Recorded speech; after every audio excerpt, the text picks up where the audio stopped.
l'actuel maire a pris la suite, mais est aussi réactif que l'ancien. Ils ont adhéré tout de suite à ce projet. Je voudrais dire ça à l'entame de mes propos.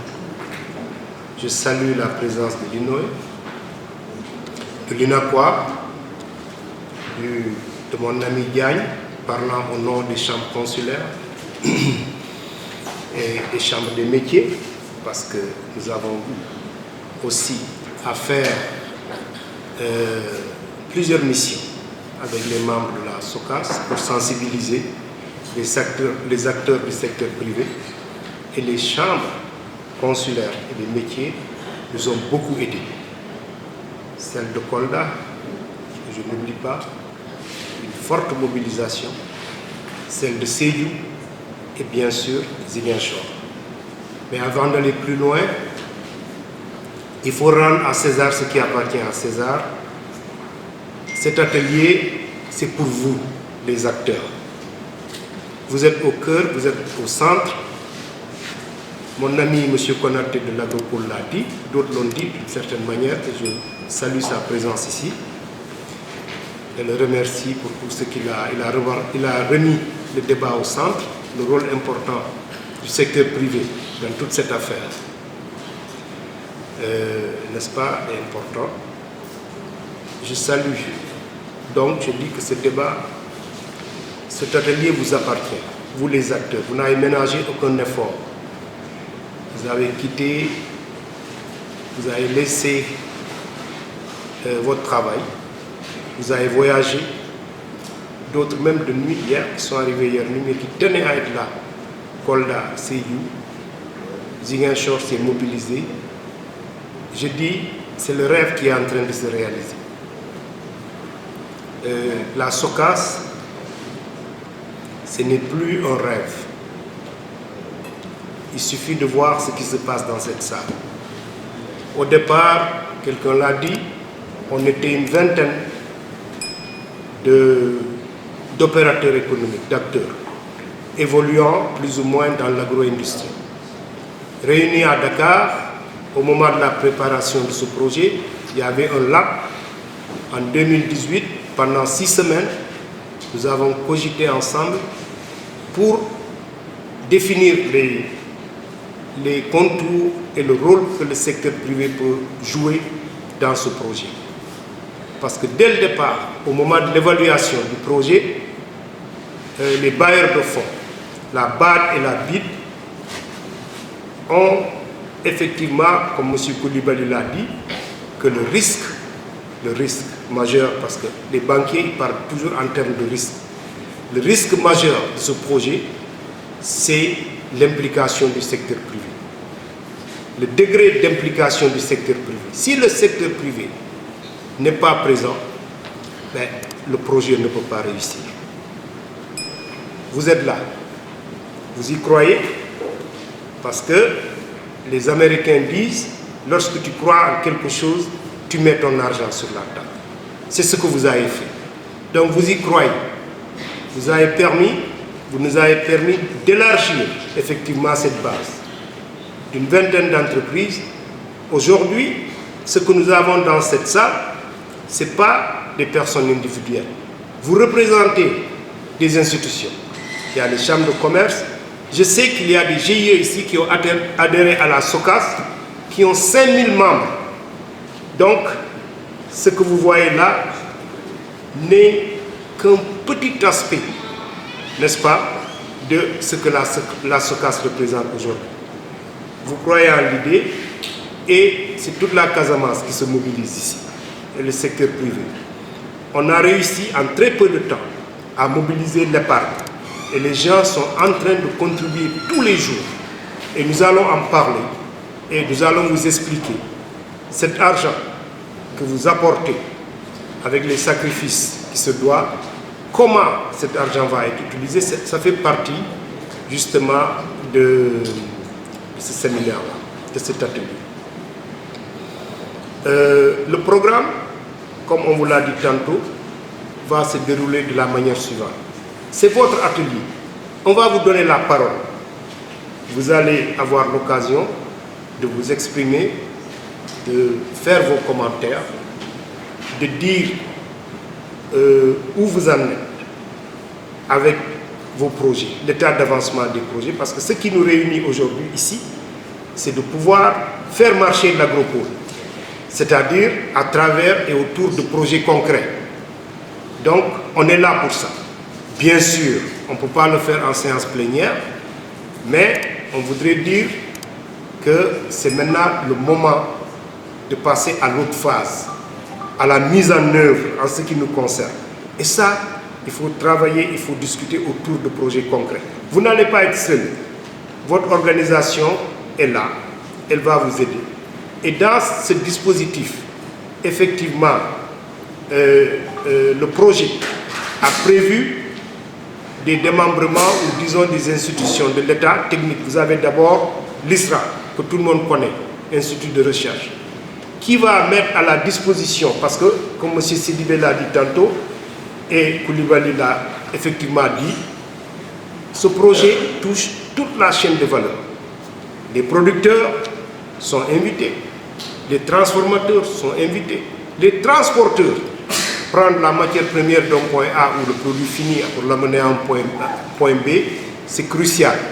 Bien sûr, nos amis commerçants de l'UNACOIS auront un rôle important à jouer. Donc c'est toute la chaîne de valeur, n'est-ce pas?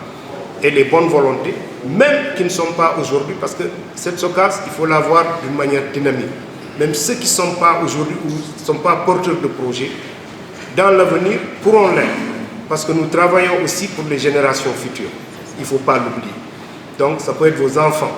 Et c'est très important. D'ailleurs, moi, quand on me demande, mais quel est le but de l'agropole? On a eu beaucoup de choses. On dit l'objectif c'est créer des emplois. L'objectif c'est ceci, c'est des thèmes génériques. C'est des thèmes génériques qui reviennent. Pour moi, personnellement, ma vision de l'agropole sud, c'est de ça que nous parlons. Parce qu'il faut remettre les choses dans le contexte. Pour moi, le rôle de cette agropole sud, c'est de maintenir et de donner espoir à la jeunesse de cette région pour rester, leur donner une occasion de rester, parce que vous savez, la fuite des cerveaux, c'est ce qui est dramatique. Aujourd'hui, vous ne pouvez pas développer un pays avec des beaux bâtiments, avec toute la technologie, si vous n'avez pas le capital humain. Nous perdons énormément quand nous perdons nos ressources locales. Si les jeunes ne peuvent pas trouver du travail dans cette région, et vous le savez, vont ailleurs, je ne parle même pas de l'immigration, vont prendre des jeunes diplômés, vont prendre des travaux insignifiants, gardiens ou chauffeurs, je n'ai rien de, c'est pas par mépris, mais dans d'autres régions avec beaucoup de souffrance, or qui pouvaient rester ici et valoriser nos valeurs, nos ressources locales. Mais je dis, nous autres là, ça nous interpelle, ça veut dire que nous avons raté notre mission. Donc l'agropole sud donne ce cadre et c'est une occasion de maintenir nos jeunes pour qu'ils puissent mettre de la valeur sur nos produits agricoles. Moi, c'est ça, quand je vois l'agropole, c'est ce que je vois. Ce point est important parce que aujourd'hui, il y a un fameux économiste de la Banque mondiale, l'économiste en chef, un Chinois, qui a dit que aujourd'hui, dans la bagarre, la concurrence dans le monde entier, ce qui fait la différence entre les pays et pourquoi d'autres pays vont avancer plus vite que d'autres, c'est le capital humain. C'est la capacité du pays à attirer le capital humain. Regardez la politique du Canada. Aujourd'hui, ils nous prennent nos meilleurs cadres pour que vous ayez accès. C'est une sélection. Ils nous prennent la crème de la crème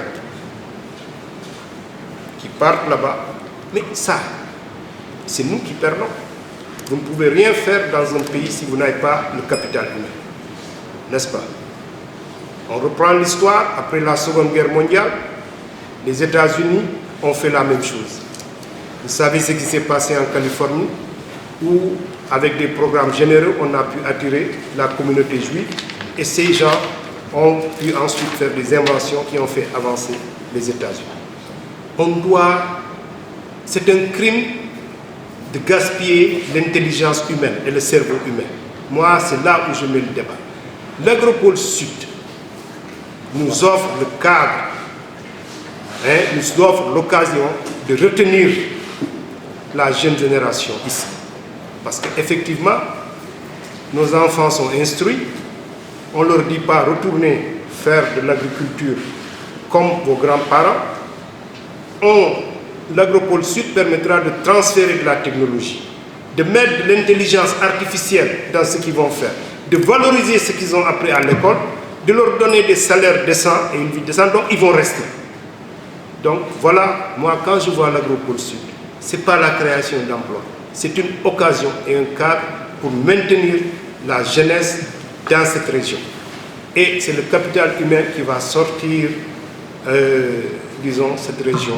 Si on n'arrête pas cette fuite vers les autres régions, vers Dakar, vers l'Europe ou ailleurs, mais on sera toujours sous-développé parce que vous avez besoin du capital humain pour valoriser ces ressources.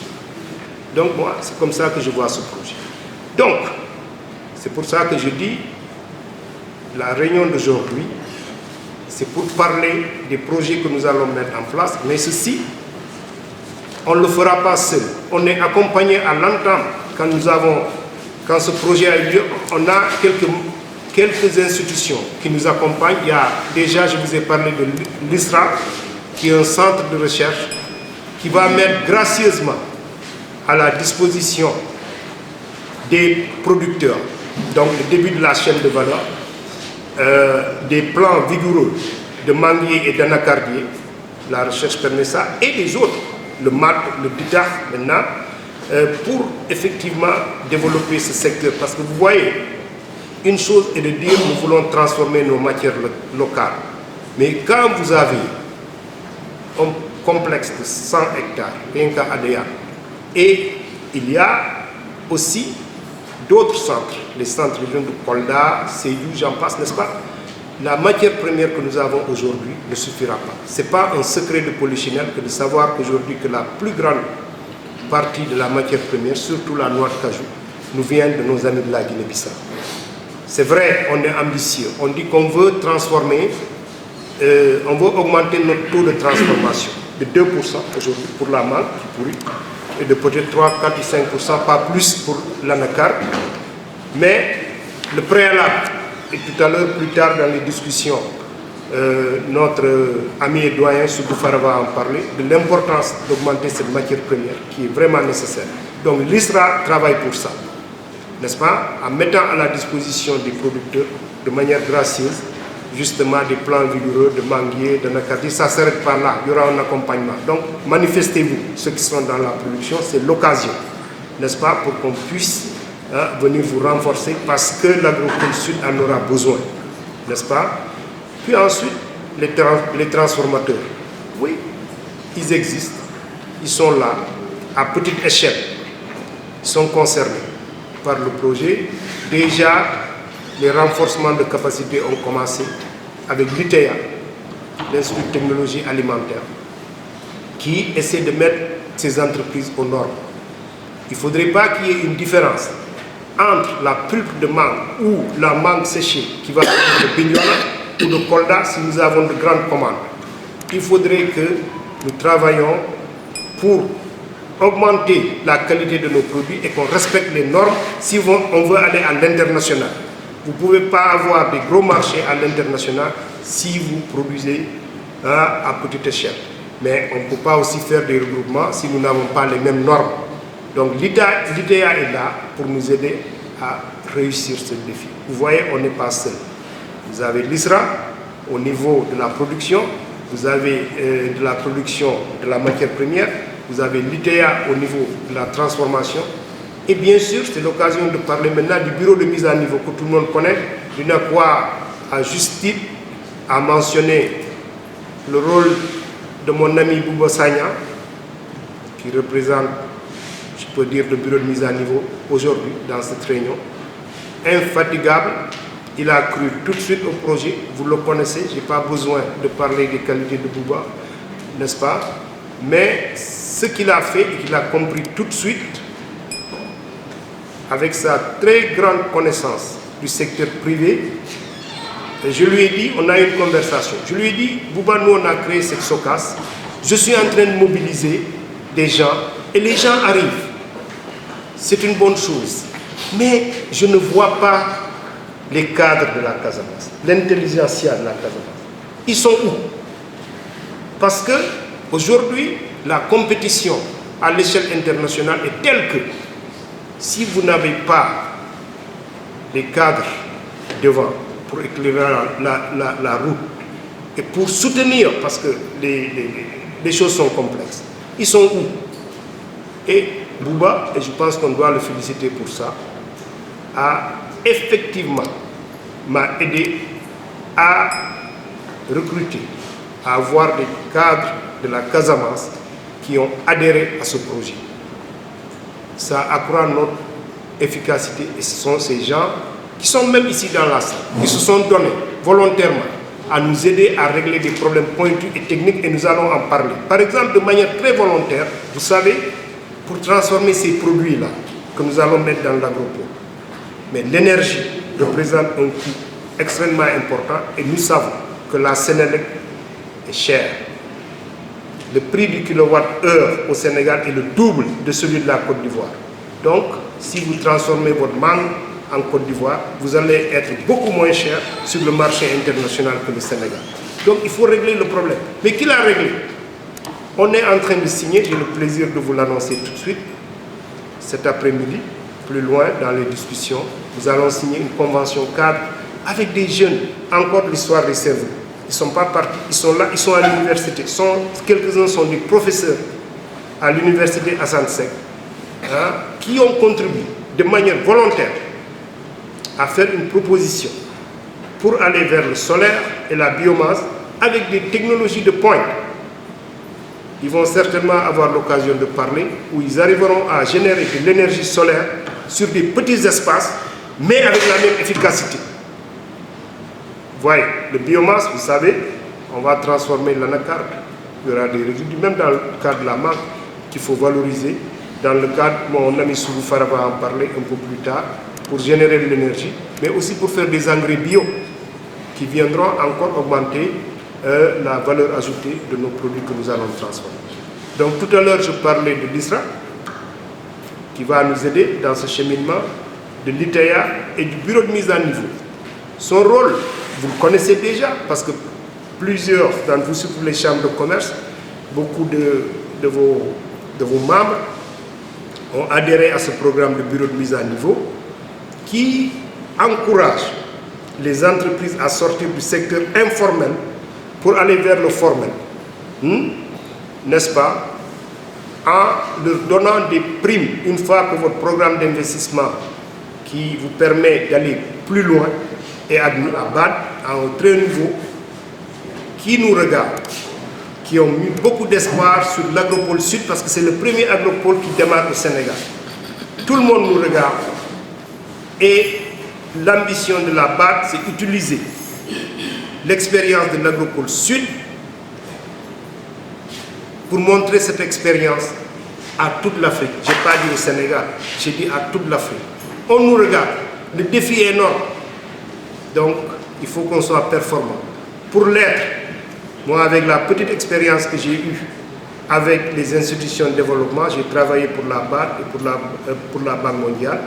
Les projets qui réussissent, c'est des projets qui associent les bénéficiaires des projets. Il faut partir du bas vers le haut et non parachuter des idées qui ont été concoctées dans des bureaux en disant aux populations, voilà ce que vous devez faire. On ne peut pas choisir le bonheur de quelqu'un sans lui-même. Donc, il faut écouter les gens.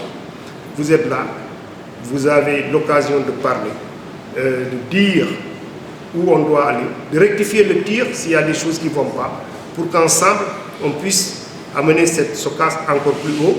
Et les autres, et j'invite, et je le dirai tout à l'heure, les autres qui hésitent encore à prendre des actions. Nous sommes en train de planter l'arbre. N'attendez pas qu'il y ait le fruit. allez-y, volontairement, vous êtes concernés, sinon vos enfants seront concernés aussi. Donc allez-y, hein, et j'apprécie vraiment, beaucoup ont participé. C'est l'occasion pour moi de remercier vraiment tous les acteurs.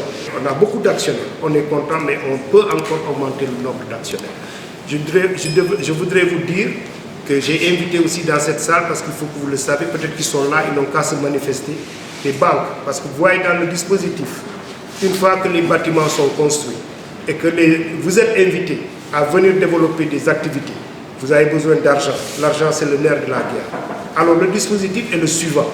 Il y a des lignes de crédit octroyées par la Banque africaine de développement, que je connais bien parce que j'étais cadre de cette banque-là. Ces lignes de crédit ont été mises à la disposition de la Banque agricole et de la BNDE, entre autres. Mais je pense, j'ai même invité aussi la Société Générale, je ne sais pas s'ils vont prendre. Les banques sont intéressées à y aller. Ces lignes de crédit pourront vous financer à 70-80% de votre projet. Je prends un exemple concret. Mon cher ami, vous voulez développer la mangue pour l'exporter au Canada. Vous avez besoin de machines. Mais 80% du coût de ces machines peuvent être financés par ces banques locales à des taux intéressants. Le reste, vous me direz, oui, un projet n'est jamais financé à 100%. Il est financé à hauteur de 80% et tout ça. Quand même, en tant qu'entrepreneur, vous prenez le risque. Mais on sait que le problème des fonds propres pose problème pour beaucoup d'entreprises. Alors, vous savez, cet argent-là que vous êtes en train de verser à la SOCAS pour acheter des parts, cet argent ne sera jamais utilisé, il va être bloqué et ça va être votre garantie pour pouvoir accéder au financement et réaliser votre projet. Voilà. Sauf si après, le conseil d'administration de la SOCAS décide d'en faire autre chose, mais aujourd'hui, cet argent va servir de garantie à boucler vos financements pour que vous puissiez aller jusqu'au bout dans vos projets.